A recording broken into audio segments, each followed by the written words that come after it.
Hi, my name is Joel Benedict, and this is Technology and Worker Relationships from the University of Advancing Technology. Imagine a world where the impact of technology on work is non-existent. Development of technology is reduced to a novelty status, and workers remain safely in the same sector or company and make the same salary their entire lives. However, the relationship between workers and technology is not a separate one. This essay analyzes the relationships of workers and technology. Changes in technology positively increase productivity, create new jobs, and benefit end users. Changes in technology require increasingly skilled and flexible workers to overcome technological limits. The benefits of production technology are obvious to producers. Throughout history, many production technologies have been explicitly motivated by the desire to increase productivity. Production technologies can increase output, efficiency, and reliability. Productivity improvements can also reduce the number of workers used to produce equal or greater output. Workers that remain past technology upgrades see greater productivity in their own work.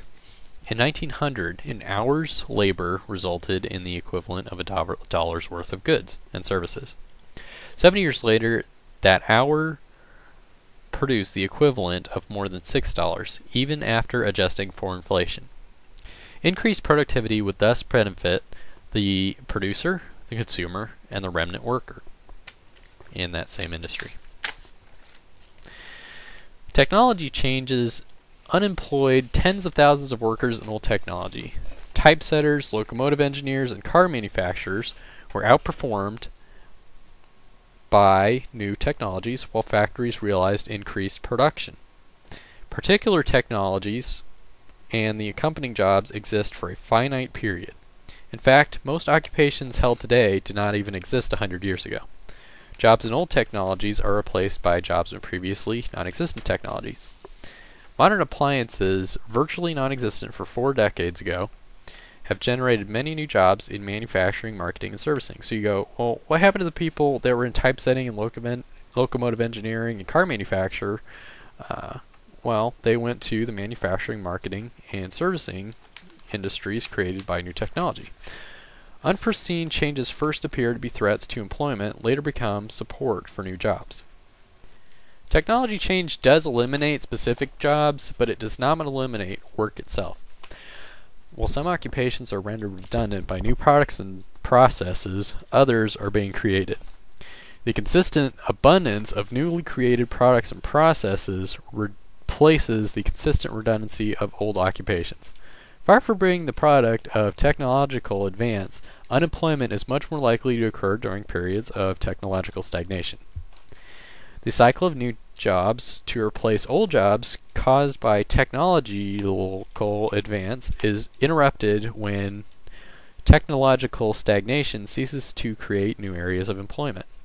England at the time of the Industrial Revolution and current third world countries share the characteristics of technological stagnation or obsolescence and resultant poverty and unemployment. Technology production impacts less than technology usage impacts. Since the effects of jet aircraft, television, computers, and other advanced technologies are often indirect, their job creation is often obscured. Technological systems are tools used by workers, so the primary beneficiaries of new technology are not necessarily production workers. So, for example, when you've got a servant and you've got a master, who is benefiting more from that relationship? Well, the master is. The servant might be benefiting from the pay that he's getting, but the entire purpose of technology is to serve the end user and not the creator of the technology. Technologically production alters job sector employment. In 2003, the manufacturing sector had only 591,000 more jobs than in 1950. For the service sector, the number was more than 80 million. Over a 50-year period, demand for manufacturer jobs decreased and service jobs increased. Manufacturer jobs can double as service jobs, such as engineer consultants. Much economic progress can be interpreted as an ongoing reduction of the number of workers employed in producing the necessities of life. Technology continues to fill skills formerly held by workers. Service positions irreplaceable by technology are the largest areas of growth. The use of robots and other elements of automated production will eliminate some jobs, but there are limits to how far this process can go. You can't have a robot ever get your hair cut. Limits to automated manufacturing systems include cost, speed of development, transportation, complexity, and dexterity. Job replacement by machines continues to grow in the manufacturing sector with one machine for every 192 workers. In 2000, 89,000 robots were at work in the U.S. industry. So the ratio is 1 to 192, even if a robot can increasingly increase productivity, it's not going to overtake a worker. Totally. Automation currently expands into general manufacture and service sectors. In the service industry, computer-aided design and computer-aided manufacture, CAD and CAM software, systems test and organize manufacture processes. In the general manufacture industry, general-purpose machines expand flexibility of automated assembly lines to manufacture products to various specifications. Skills of machines were adequate throughout the Industrial Revolution, but skills of machines are inadequate to meet current levels of complexity. Complex technology demands highly skilled workers. Unskilled, specialized workers face a higher risk of long-term unemployment and a lower degree of competition than do skilled general workers. More than 83% of the new jobs created from 1989 to 95 were in service industries. High-tech industries added only about 400,000 workers from 86 to 96, less than 3% of the jobs created.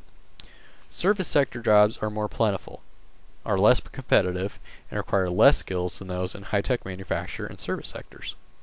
Diversification of high-level skills gives workers an advantage over machines and new workers in a competitive high-tech job market. So, want to compete, get more skills. Complex markets demand flexible workers. Even if all available technologies were used to their utmost, there would still be plenty of work to do. There's still a large number of people who lack the basic necessities and amenities of life. All you have to do is look at the rest of the world and parts of the industrialized world. Basic necessities for survival are not met, produced, or transported in all areas. Economic development stimulates the need for higher levels of production or services. Demand for products or services increases at the same pace as increases in productivity. Technologically increased productivity increases supply, so supply and demand push technological growth. When supply increases beyond demand, growth in job sectors and new technology beyond old jobs and technology is possible. Technology shifts also require temporary jobs to transition from older to new technologies. Flexible, high-skill workers can ease the technology transition in the interim. The relationship of technology and workers in a complex market is akin to warfare. Workers possess a competitive advantage in more jobs when they use every weapon in the vast armory of technology. And it is vast. Flexibility and strength define a sharp, unbreakable blade, like a katana. Strong skills and high flexibility of a worker define a sharp worker in a complex battle of technology.